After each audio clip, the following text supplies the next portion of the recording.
I'm Sue from Movement for Life, and today we're talking about the arm series on the wall with weights. So, it doesn't matter what you have, you were looking for about half a kilogram to 1 kilogram max. This is not about how heavy the weights are, it's about finding the connection to your back. You can use water bottles, you can use weight, you can use little half bottle Coca-Cola cans, whatever strikes your fancy. So, we're doing the weights to help you understand the connection to the powerhouse.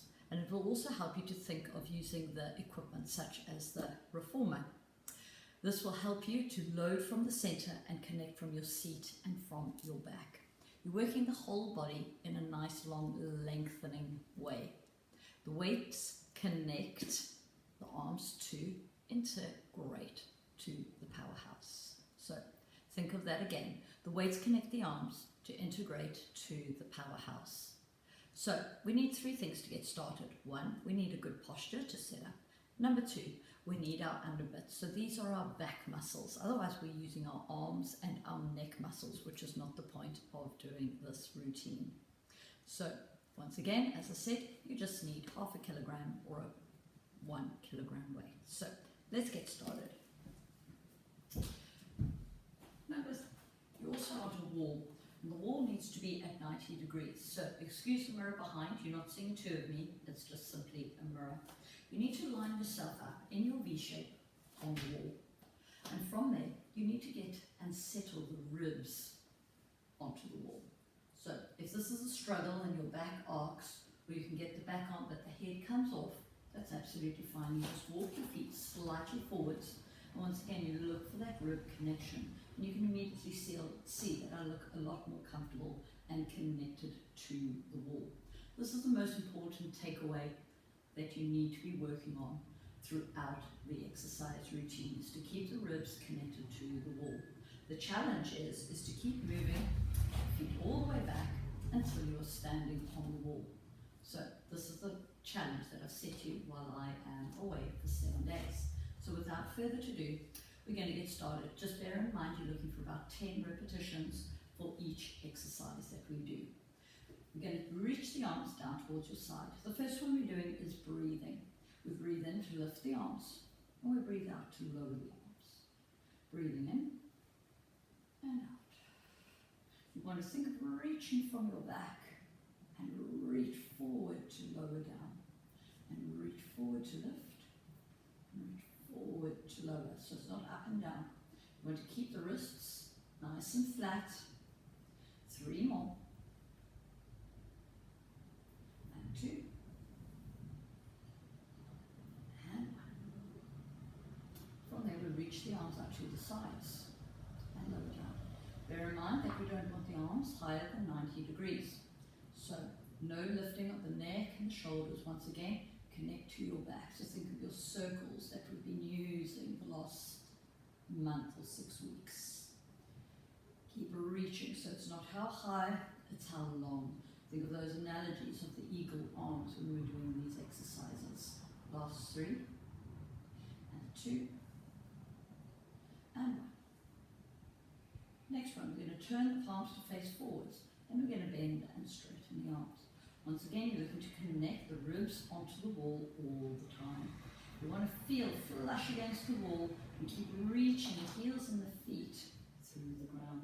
Keep the opposition, the two-way stretch, growing as you bend and straighten. Be aware of the shoulder blades want to roll forward. So your job is to keep the chest nice and extended and open. Thinking of the down weighter, last 2. And last one. From there, you turn the palms to face down on the thighs, and we continue to bend the arms.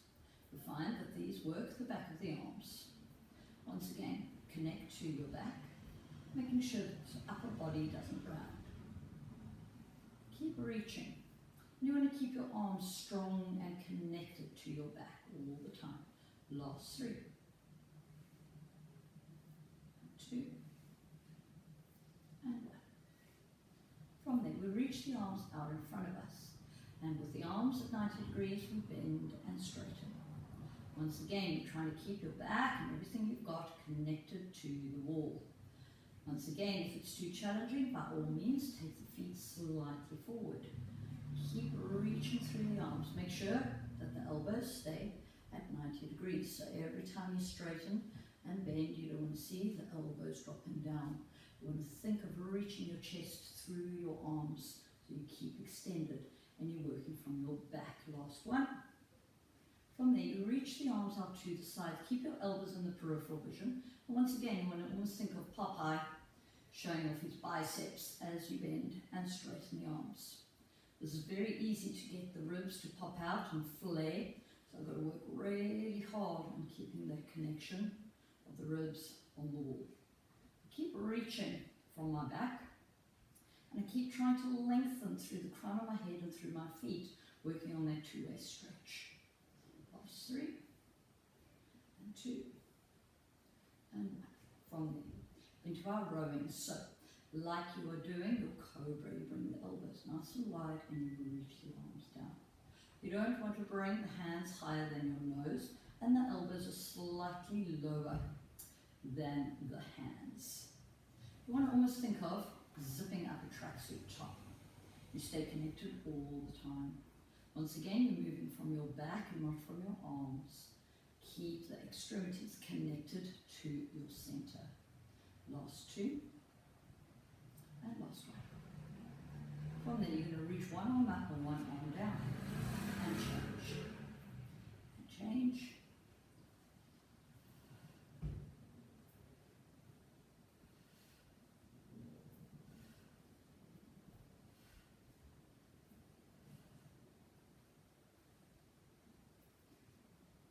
Last one, each side.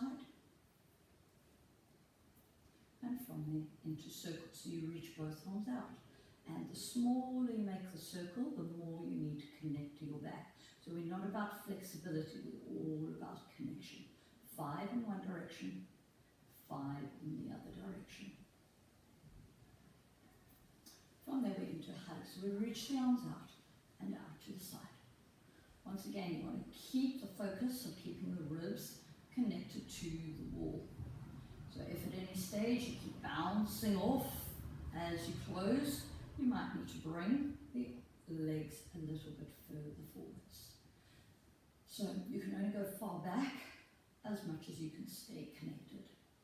You really want to think of connecting from your back to bring the arms forwards. And keep connected to bring the arms back. Last 2, and last 1. From there we go into some leg moves. This is our lunge, but it's done slightly different. You want to keep the back foot on the ground as you lunge forwards. So we reach one leg forwards, bend it. The back leg stays straight, and you come back as a unit. So as I lunge forward, I'm looking for my ankle, knee, hip, armpit, all to be in a straight line with my hips facing forwards. We integrate the arms with the legs and we reach forwards and we reach backwards. You need to stay connected, and the movement comes from the powerhouse. So I don't want to see the back knee bend as you come back, as I explained. Reach as a unit and come back up. You really need to find your seat, work from your back, and these two are connected to your abdominals. The last one each side. So, last one is the 2x4. You can get rid of the weights if you want to.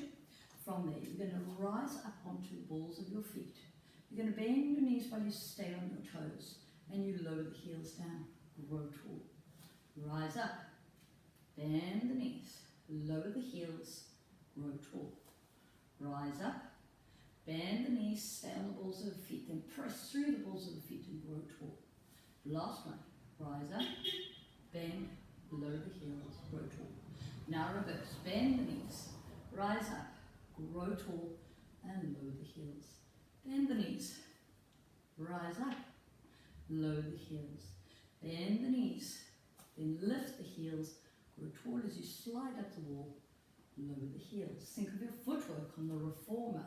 Rise up, balls of the feet, lower the heels, and back onto the floor. So, thanks for joining me for the arm series on the wall. I hope that made sense, and you managed to find the weights connecting from the back to integrate to the powerhouse. Happy practicing, and I will see you in 7 days post-holiday. Well practiced.